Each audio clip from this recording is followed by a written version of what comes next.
was held the day after the terrible event at Westminster when there was the killings outside Parliament and indeed inside Parliament as well, and it was clearly impossible to be with you that day, so I sent you a message instead, and I appreciate your cooperation with us on doing that.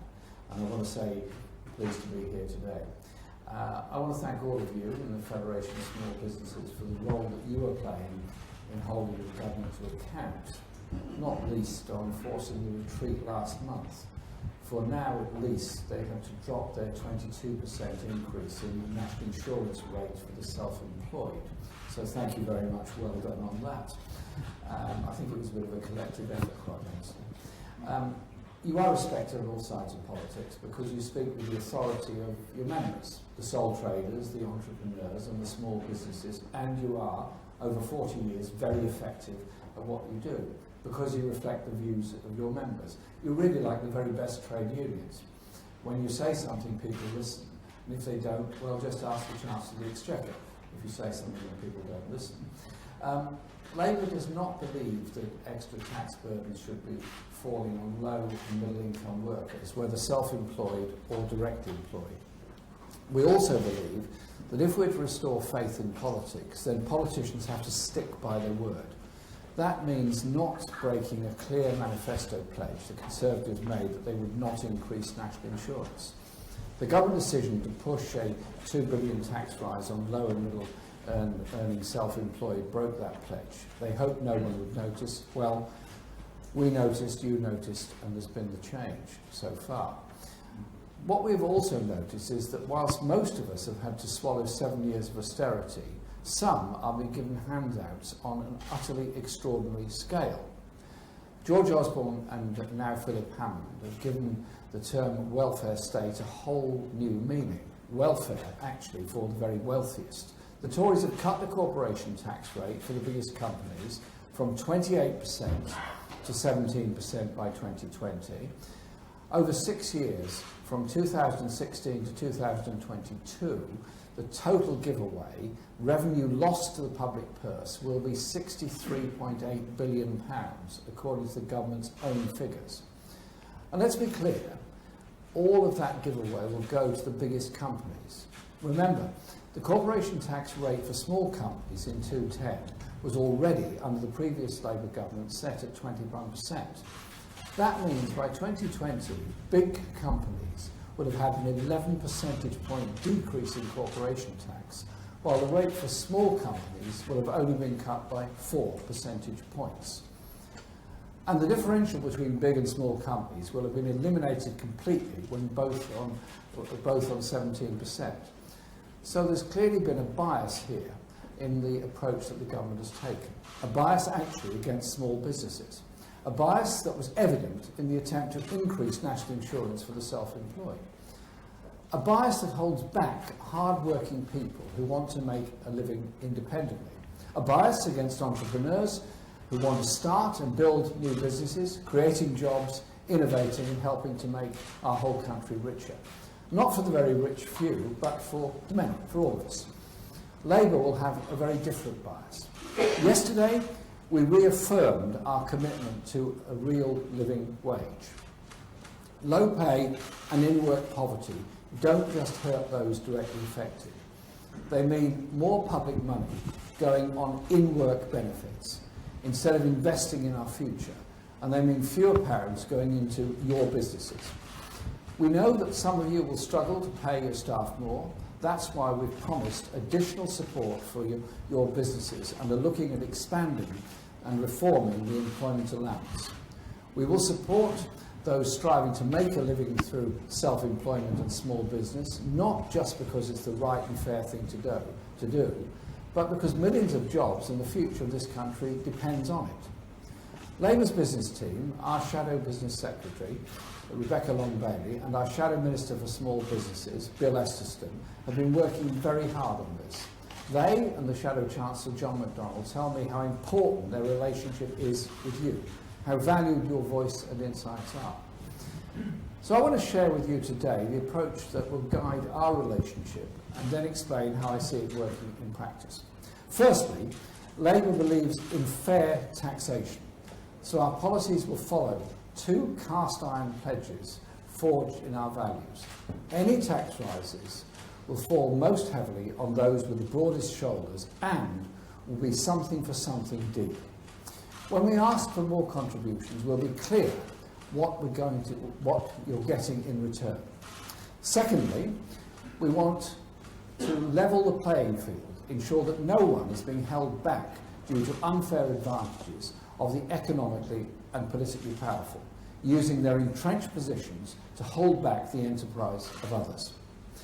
And finally, we will give you the best platform to succeed, with world-leading infrastructure, digital transport and energy, as well as better access to growth capital, whether it is through loans or equity. Let me look at those points in a bit more detail.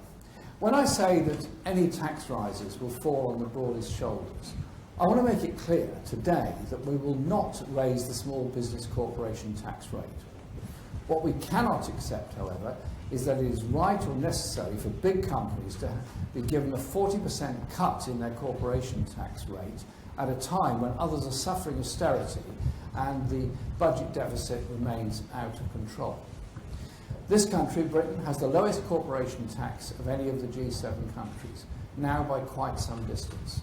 So corporation tax for bigger companies will move closer to the levels of other major economies. It will be a something for something deal. We will use the extra revenue to invest in skills. Employers are telling us that they need a more skilled workforce and that they struggle to recruit, which is hardly surprising when in the last 7 years the further education budget has been cut by 1/7, or when the adult skills budget has been cut in half. And last year, as student maintenance grants were abolished, university applications fell. We, all of us, need a highly skilled workforce and a state that can retrain and reskill people as the economy evolves. That's why Labour has set out a vision for a national education service from early years right the way through to lifelong learning. Because we know that education matters, whether it's high-quality universal childcare that allows you the time and space to start and develop your business, or whether it's the chance to retrain later in life. Opportunity needs to be there for everyone. And today, too many people and too many businesses are being held back by the lack of investment in training. Which leads me to the second element of our approach, a level playing field. What people running small businesses tell me is that they are fed up with there being one rule for them and another for big business. Whether it's tax avoidance, late payments to suppliers, or business rates, giant companies seem to be privileged and sometimes a law unto themselves. No one likes paying tax. We don't wake up in the morning thinking, oh, I must really pay some more tax today. Nobody does that. But most of us know that taxes are essential to a civilized society and a successful economy. Business needs skilled workers and good infrastructure. People who run businesses also have families who need health and caring services that their taxes help to fund. So most of us play by the rules. We do our tax returns, as you know. Mine seems to attract the more attention than most these days, but that's okay. Transparency is important, and I want the HMRC to know I gave them another donation. But some people don't play by the rules. They use all sorts of elaborate ruses, like shell companies or tax havens or offshore trusts, to sidestep the rules. My local independent coffee shop can't spend thousands on accountants to avoid paying tax that a big chain of coffee shops can and does. And small businesses can't make sweetheart deals with the tax authorities like Google or Vodafone seemingly manage to do. So when we say we will clamp down hard on tax avoidance and legislate to close loopholes, that's not anti-business, it's anti-cheating. So we will give HMRC more powers and more resources. And I can announce today that we'll save them one onerous burden, and I hope it's one that you'll approve of too. In last week's budget, the Chancellor bowed to pressure by delaying the implementation of the quarterly reporting for small businesses by 1 year. That's not good enough. Labour is against small businesses having to report quarterly. It's a burden, a distraction, and will hold entrepreneurs back. Labour will scrap quarterly reporting for small businesses with a turnover of less than $83,000 a year to help you focus on growing your business, which is what you're there for in the first place. And we will tackle another problem that I know is a burning issue and long overdue for attention. Small businesses are owed £26 billion in late payments. Cash is king for any business, and big companies are managing their cash by borrowing interest-free from their suppliers. Some of the biggest names in business are holding huge cash piles that don't actually belong to them. I'm going to name some names based on reports of a reputable credit agency. Marks and Spencer's, 72 days over terms. E.ON, the German energy provider, currently pays 78 days over terms. Capita, a major player in the public sector, pays 82 days over terms. Vodafone, 84 days over terms. BT Group, 89 days. National Grid, a whopping 119 days. I could go on. I'm sure you could all give me other examples.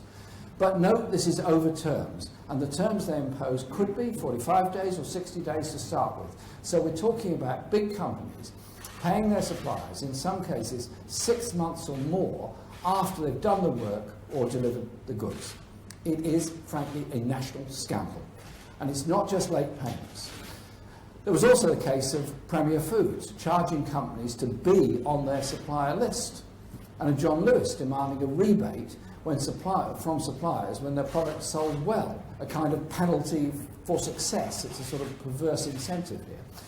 And I gather from what you've told me, there are many instances of big companies refusing to pay an invoice in full and then saying, sue me, as if small businesses have the time and money to fight legal battles against the commercial giants.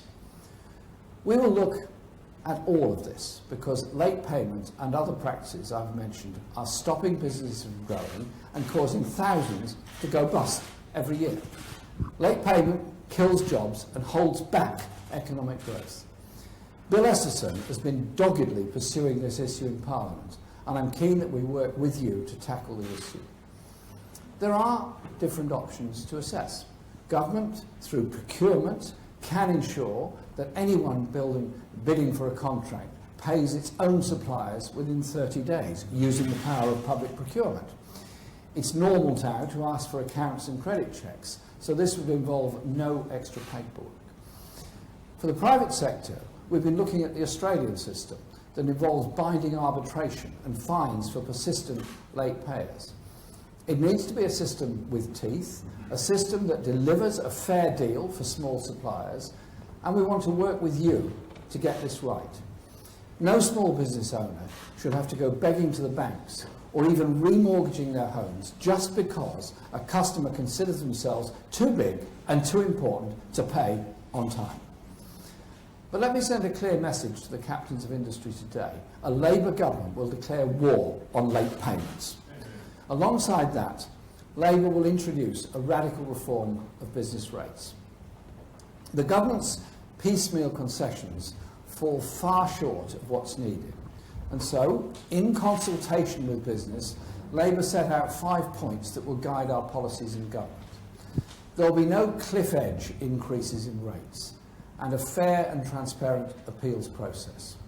We'll bring forward CPI indexation so that businesses aren't paying more because of how inflation is measured. We will exclude new investment in plant and machinery from future business rates valuation. We want to encourage, not discourage, business investment. We will introduce more regular valuations to stop businesses facing periodic and unmanageable hikes, as I'm told every day by businesses in my own community. Also, we need fundamental reform of the business rate system to ease the burden on traditional high streets and town centres and in the age of online shopping, and to create a fairer system of business taxation. I'm very sad when you see high streets declining because of this. There's something we can do about it. And that brings me to the third theme of our approach to small businesses, namely investment. Britain's infrastructure is quite honestly second rate and falling even further behind other major economies. And frankly, this government has an abysmal record. They've failed to modernise the economy, whether it's in broadband, energy, transport or housing. And at the same time, they've not done enough to finance growth in the small business sector. That's why Labour is committed to establishing a national investment bank with regional investment banks for every region of England. This year, the Welsh Government is creating a development bank for Wales. Its purpose will be to create and safeguard over 5,500 jobs a year by 2022 by providing more than £1 billion of investment support to Welsh business over that period. This has not come out of the blue. Labour in Wales has nearly 2 decades of experience working with the FSB and other business organisations. It's taken on board your feedback about the forerunner to the development bank, Finance Wales. And our business team at Westminster will take a keen interest in the launch of the Development Bank for Wales and the work it does to generate growth and jobs, so we can use the experience and the difficulties they may face when we move into government. The Prime Minister regularly accuses me of wanting to bankrupt Britain by borrowing money to fund investment. But as every business knows, there's a world of difference between borrowing for capital spending and borrowing to fund the payroll and day-to-day trading or service delivery. The risk of bankruptcy comes not when you borrow to invest in projects that will deliver growth, but when you give unfair tax breaks to big companies and the wealthy, when you have a big deficit and not enough money to run public services. Labour's vision is of a richer Britain, a Britain in which hard-working people are not held back. Britain has more than 5 million small and medium-sized businesses, employing more than 15 million people. 60% of the private sector workforce is in small businesses. Labour is committed to creating an environment in which you can grow through fair taxation, tough action to level the playing field, including on late payment, and through investment in skills and infrastructure. The only thing we ask of you as part of this deal is social responsibility in the way you operate, fairness in employment, attention to health and safety safeguards for the environment, high service and product standards for your customers. The economy under the Conservatives is being held back by low investment, low skills, low productivity and low wages. They believe the way for Britain to succeed is to win the race to the bottom, to become a tax dodger's paradise, content with rising poverty, falling social mobility and the next generation worse off than the last. It's gone too far.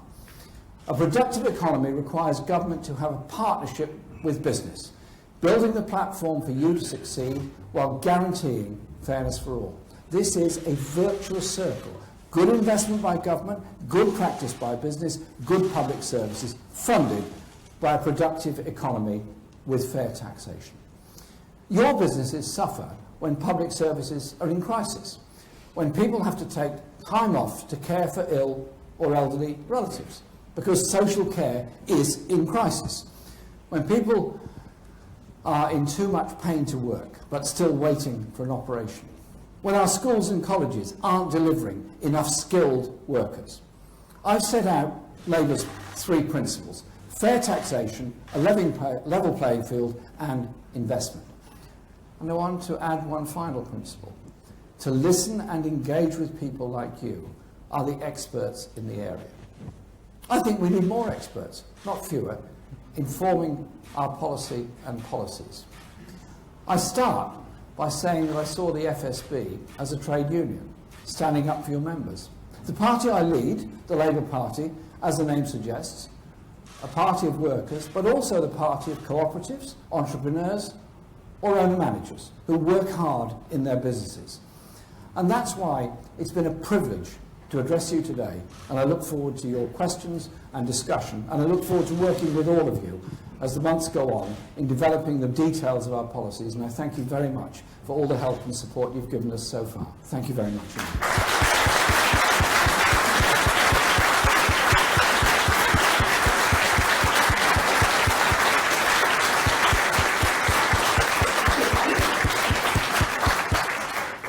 We now have every politician's nightmare or dream, whichever way you want to put it, of chairing your own Q&A. So what I'll do, if it's okay, is we've got, I think, about 15-20 minutes for questions. I'll take them in batches of 3, if that's okay, to speed up, and I'll try and be as quick as possible with the answers. The lady over there with the yellow spectrum. Hi. Good morning, sir. Good morning, ladies and gentlemen. My best friend, Carol, 3 years ago, while she was working for British Airways, started a company, a catering small company. She was looking to start with a shop, but she couldn't afford the rent. So what she did, she went on eBay, she got herself a little van, then she contacted another company and they changed that to a very quirky looking crepe van. So for the last 3 years, she's been going around festival, she did school fairs, she did birthday parties, to trying to get the business off the ground while she was still flying. Eventually, she could no longer sustain being a lone mother of 3 children, managing British Airways and starting her own little company. So she had to give up British Airways. So 3 years down the line, she hasn't been able to employ any staff due to lack of investment or lack of fund. She's tried her very best to push the business forward. She worked extremely hard, raising 3 children, as well as managing the home and everything else. She appeared on crowdfunding. She went to appear here. She went to the bank, but because of her credit score, she's not able to secure any funding anywhere. She doesn't have the money at all. So my question to you, sir, what would you tell my best friend Carol, knowing that she has tried her very best to get her business off the ground? She's trying her very best to raise 3 children on her own. She's even thought of putting a house on the market, which is the only asset she had, so she can finally secure the fund to hopefully reach her dream. Okay, thanks. Who else got questions? There, then over there. Yes. If we pass the microphone to the gentleman here. Mark Lobel, BBC. If I could just ask you one question on Syria. Do you agree with Theresa May? And add one on business. Syria. Can we do Syria? Look, I'm doing interviews afterwards, okay. Sure. Quick question on Syria, if I may. No, can we deal with business, then we'll come back to that, sure. Please. Why can I ask you? There's a huge amount of people here who want to. There's a lot going on in the world Look, right I'm really sorry. This is a Federation of Small Business Yes. Conference. I'm very happy to do an interview with you afterwards this is finished about Syria. My media team have made that very clear to you. Is that okay? The media.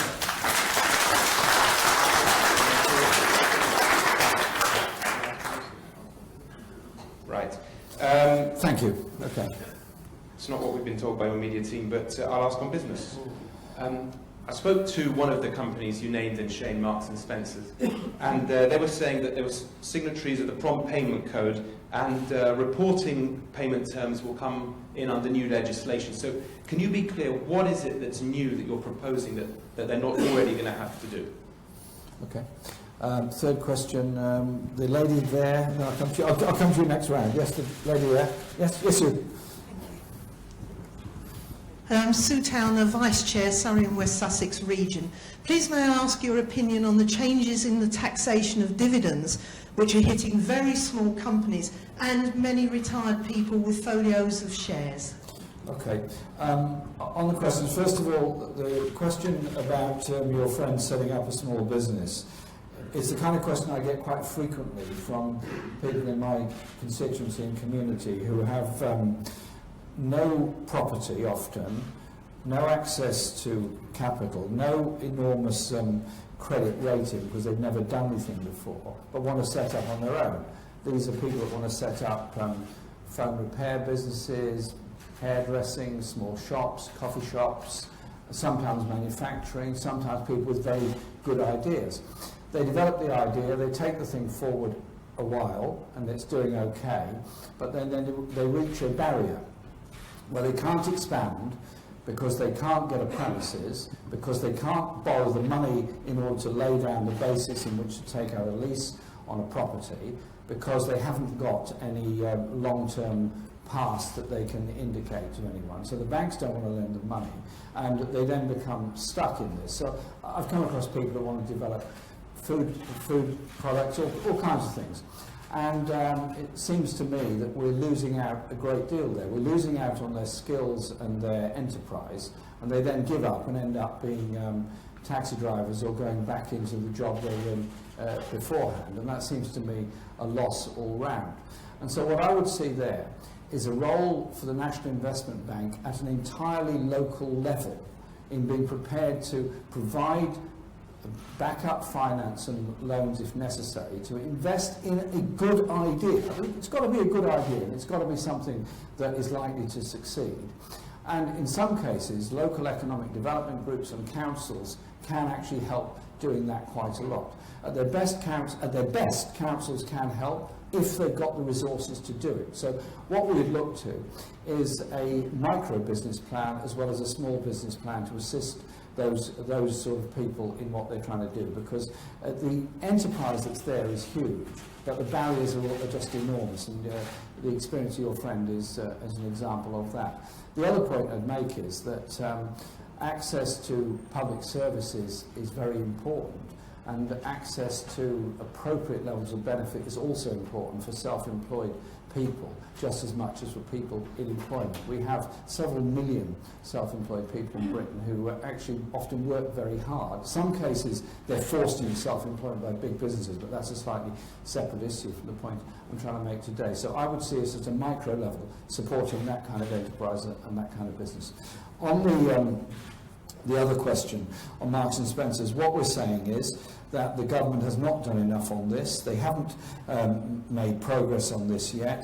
Marks and Spencer's may well have signed up to it, but the figures are there from credit rating agencies as to the delays in payments by them and other companies. And quite simply, it's very unfair. Look, I grew up in a farming community a long time ago, and in those days, the farmers would get payments regularly from the marketing boards, fine, but for everybody else, they often had to really struggle to get payments from big companies that they supplied to, and that set them into a whole sort of credit cycle. So they then had to borrow on overdraft in order just to survive, in order to buy for next year's production. That's in farming. Same thing applies in lots of other businesses. It simply is not right that the bigger the company is, the easier it seems to be to delay or evade payments. I took up a case of a constituent once in Parliament who ran a small engineering company, successful small engineering company, had for him a very big contract with a very big company on fencing around a power station. They just simply refused to pay. They said, no, we're not paying, we'll pay you when we're good and ready. And he was on the point of bankruptcy when they were shamed into paying him by public anger about it. Well, it shouldn't take the intervention of a constituency member of Parliament, newspaper stories and public anger to make a big company pay a contract it had freely entered into with a small business to undertake their work. And I see from nodding heads, many of you have probably been through very similar experiences to that. On your point, Sue, your point about women in West Sussex, I didn't quite understand it, to be quite honest. The Vice Chairman of Yeah, sure. They're changing the taxation of dividends. Okay. At one point you could take about £30,000 a year without additional tax. It's Right. now being reduced to 5,000 and then the next year 2,000, and you will be taxed beyond that on dividends, which have already been taxed under corporation tax. So it's double taxation in It effect. is, and it's going to particularly hit small businesses like myself, where I'm awarded dividends, but because the cash flow don't actually draw them, Yeah. and also many retired people rely on their portfolio of shares for their income, and Right. they will now be facing taxation on it that they've not had to pay. Which in effect is double taxation. Yeah, and it will run into several thousand pounds. I feel the ire of my Treasury team on my neck because I don't make a commitment to you on this matter. Can we agree that we'll meet and talk to you about that? It seems to me that the principle of double taxation is clearly wrong, and let's discuss it in that way for a minute. Thank you. The lady there, then the gentleman here, who's very enthusiastic, got his hand up. The lady there, and then yourself, sir. And then we'll come over to you. Helen Welby, I'm the Diversity Portfolio Chair for the Federation. In Scotland, they have a national framework for women's enterprise. In Wales, they are also looking at establishing one too. If we have women starting businesses at the same rate as men, we will add 10.1 billion to the UK economy. What specific measures and/or schemes are the Labour Party planning or endorsing to be able to support more women into business so that they can help grow and prosper and support their local communities? Thanks. Gentleman there.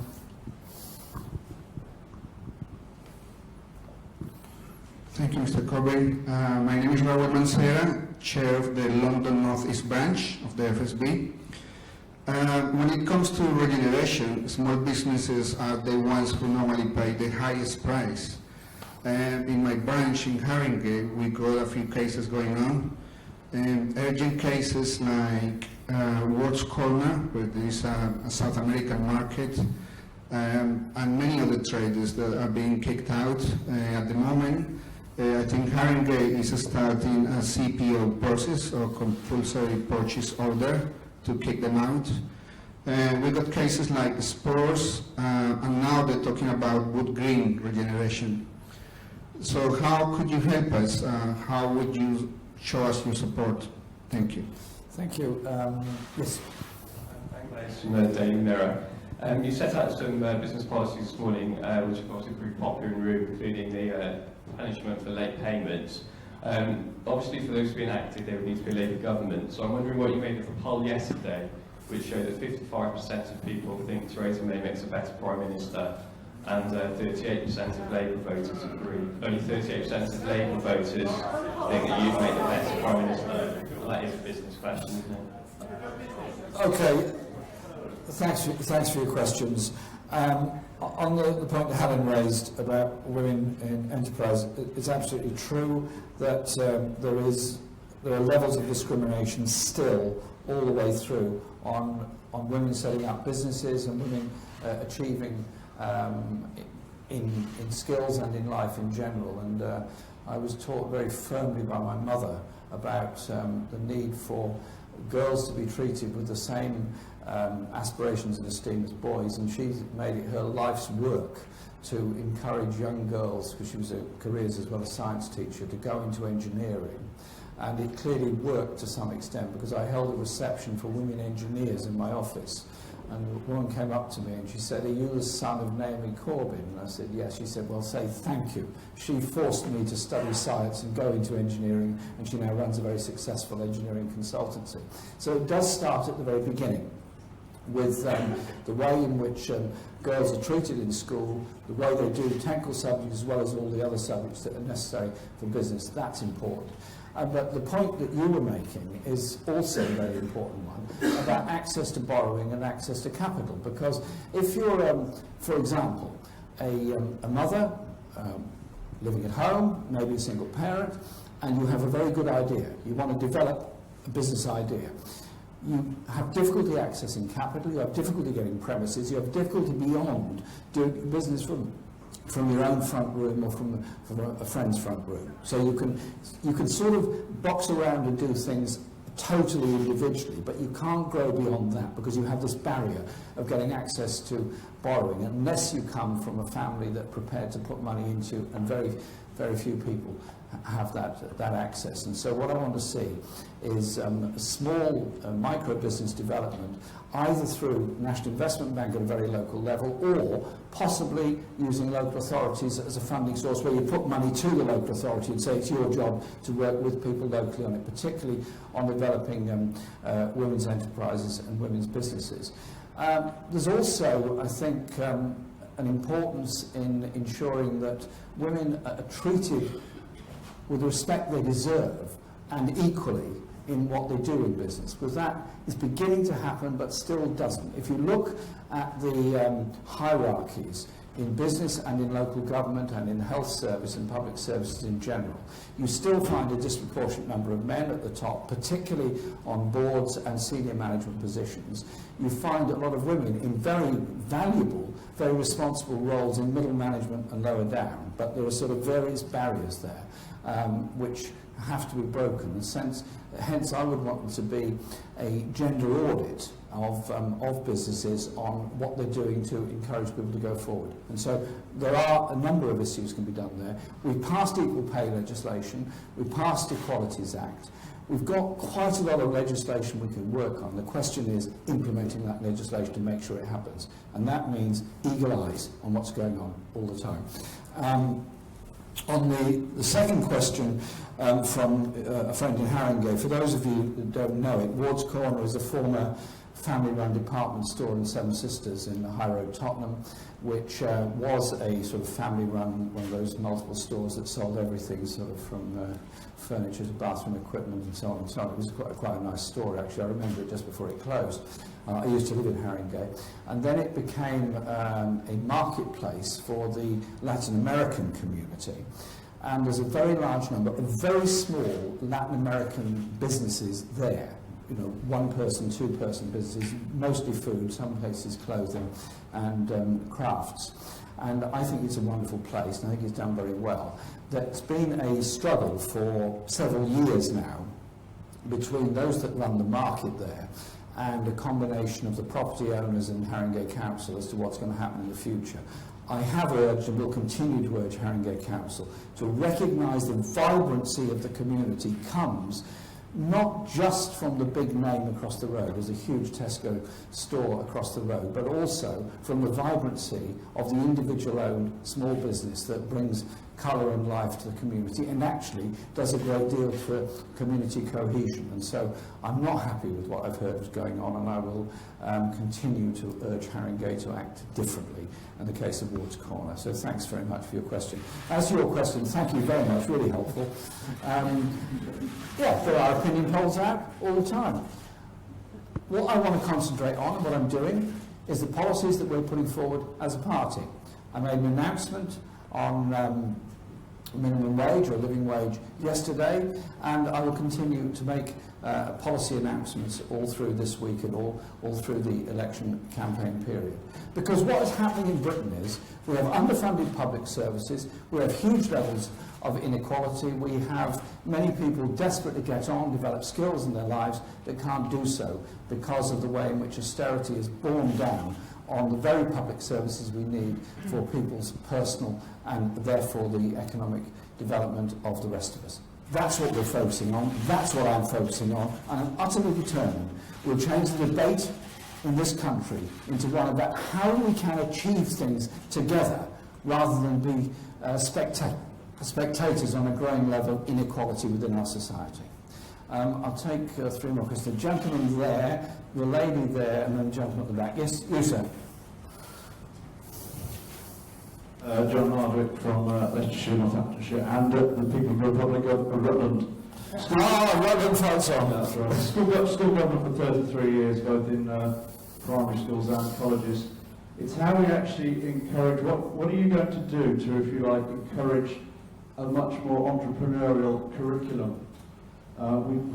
We start with the very basics of, you know, running a market stall. That's very good with very young children. But it's actually we lose that theme that it is good to actually train. It's good to be in small business. It's actually good to actually take money from your fellow students, if you like, to actually encourage them all about and bring it into the curriculum, but there's not enough done of that, and those of us who try to get more things into the curriculum of that nature seem to have a stumbling block, because some of the educationists say, well, it's not good to see people actually sharing money and eating, if you like, but unfortunately, with the youngsters, they have to learn how to handle money, and it actually is a life skill as well as an entrepreneurial skill. So please tell us how you're going to change that right from an early age, right from, say, Key Stage 2.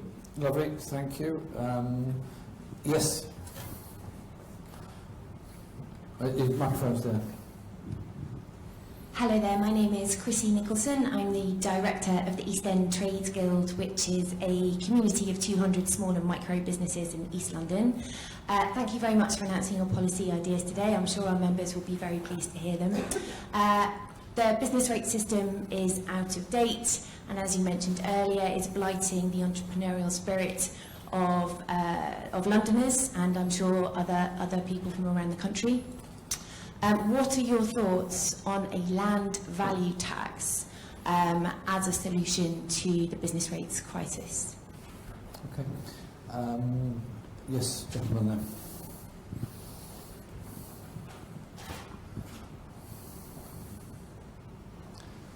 Thank you. Michael Mealing, the chairman of the FSB's Employment and Pensions Policy Unit. Going beyond the £10 an hour that you mentioned, does the policy extend to establishing a fixed relationship between that minimum rate and average earnings? Okay. On the point that John made about education, it's so true actually that obviously if we want children in school to learn all kinds of things, they've got to learn basic skills. Obviously they're not going to get very far in anything, but there's something about life skills that does have to change and does have to improve. I was talking to a young woman the other day who she's in her early 20s, has got a flat now, and is sort of working out how to manage everything. And what she said to me was quite telling. She said, well, this is all very complicated. Nobody ever told me anything about having to raise a deposit for a flat, having to pay your gas bill, electricity bill, just basic things of sort of managing stuff like that and how to deal with it. And how to get bank accounts and all this. It's sort of basic life skills, really, which need to start very early on. But also, when young people in school do work experience or placements, often they go to big companies in the public sector, because the public sector are often very open to bringing in youngsters and that, which is good, of course it's good. But also, I would urge all of you, to, if in small businesses, say, well, actually, a youngster coming in for a week or two to a very small business will learn a great deal about how a shop operates, how a small manufacturing thing operates, and how those balances operate. So it is a question of developing that. But also, in economics, when teaching economics and economic history, look at the way in which some companies were formed in the first place, but also look at the skill levels that are there of the self-employed and what they're trying to achieve. So we don't look down on people that run a very small business or self-employed. So actually, they're very much part of the economy. The point I made was that 60% of those that work in the private sector are actually working for very small enterprises. They're the people that are actually central to our economy and our economic development. So I think we need to look at the curriculum and curriculum development in that sense. So thank you for your question, and thanks for supporting Rutland. Always. Rutland fights on forever, doesn't it? On the question of from East End trading and the skills level that goes with it, the business rate. The business rate scheme is very unfair, and I talked to various businesses in my own constituency in North London on this. And they just feel they're going under because they can no longer afford what are very high business rates on top of very rapidly rising rents. And so you look at a business and think, well, hang on a minute, they're paying £500 a week for a small business rent. They're paying more than that in some cases on business rates. So they're looking at having to have a turnover of more than 50,000 a year before they've done anything, before they've paid gas, electricity, staff, supplies or anything else. So you're looking at this massive gap between starting out working on your own and then moving up into that first phase where you get premises. And so at their best, again, local government has been quite good in the past at providing start-up places for small businesses to develop, which can be something we can encourage. And indeed, I was in Bristol a couple of weeks ago. It was a very big community enterprise in Southmead, which is a former school, former secondary school, huge place. And a lot of small businesses are there who've managed to grow in this sort of incubation place and move on to develop quite well, often outside. Sorry. Well, on the land value tax, I've heard the arguments. I'm interested in the idea. We haven't made a commitment on it yet. We are looking at it because I think it's an idea that has to be developed, but I can't give a commitment on it today. You wouldn't want me to make up policy on the hoof, would you? Well, you probably would, actually.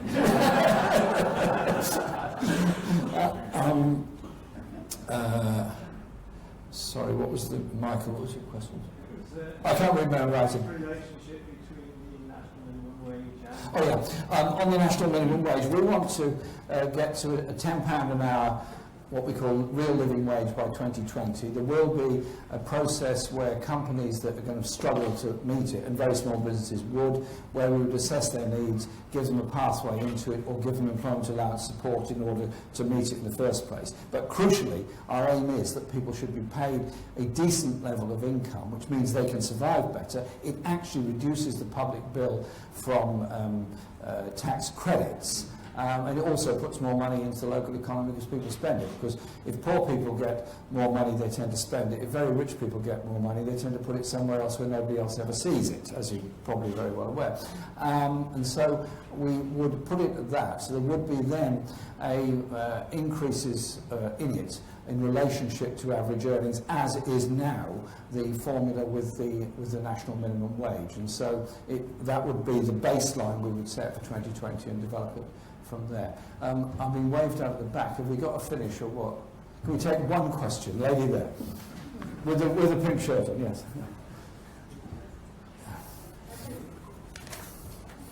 I've got to go trying to manage to. Hello, my name is Siska Root and I have one question in Europe.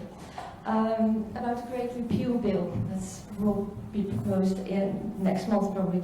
The Great Repeal Bill will repatriate all EU legislation and put it onto the UK statute book, and only to be modified in a technical way to fit that statute book. And then it can be changed after we leave in 2019. What is Labour's view on the government approach to the Great Repeal Bill? We've set down our 6 lines on the negotiations about leaving the European Union. Firstly, we accept the result of the referendum. It was a decision, it was a public vote, but we have to also ensure we have a good economic relationship with Europe in the future. About half of all trade is with the European Union, and we therefore want to have tariff-free access to the European market, and what I've done to help promote this is to meet the leaders of parties allied to the Labour Party all across Europe to encourage them of what our position is and what we're trying to achieve, and ask them to assist us in that. And secondly, protection of the regulations, in particularly employment rights and employment regulations, so that we don't become a sort of an economy that is designed to undercut Europe. I think there has to be an effective trading relationship with Europe in the future. And on goods and production, at the moment the regulations on, say, electoral goods are European-wide, on the quality of those goods. I think that it's in the interest of everybody to maintain the similar standards and similar regulations, because quite clearly if we're going to export, say, electoral goods in Europe or import from them, there has to be a similarity of standards and safety standards that go with it. And so the government's introducing what they call the Great Repeal Bill, which I think will come this summer, and then there will be about a dozen other bills relating to different aspects of relationships with the European Union. If we have this tariff-free trade access to Europe. The next question then is the trading relationship with the rest of the world. If we're not members of the customs union, we therefore have to make our own trading relationships with the rest of the world, which means signing trade agreements with countries all over the world, which will take a long time to negotiate. And so we want to make sure that we do have the opportunity to develop trade with the rest of the world, but I do think we have to concentrate now on the question of tariff-free access to the European market, because otherwise we are going to be in real problems, particularly with big manufacturing companies, particularly in the car industry, who rely a great deal on the movement back and forth of components as well as the finished product. And many of your companies would ultimately be suppliers to very big companies like Nissan, Rolls-Royce, Airbus, and so on. And so that tariff-free access is actually essential to our economic future, in my view. I think I've been told we've got to finish at that point. Can I just say thank you very, very much for inviting me here today. I've done my best to answer your questions. You can see, I think, the passion we have in the direction in which we want to go for an innovative, investment-led society with good opportunities for all, because poverty and lack of opportunity holds us all back, and I don't want that to be the case in this country. And I genuinely look forward to working with all of you, with your ideas, and to develop the more details of the policies that we want to put forward, so that we can recognise the value of small business to our economy, the vital part you play in our economic life and growth, and how we can ensure that your positions are supported and the investment comes there to help you develop. When you develop, we all develop. Thank you very much indeed.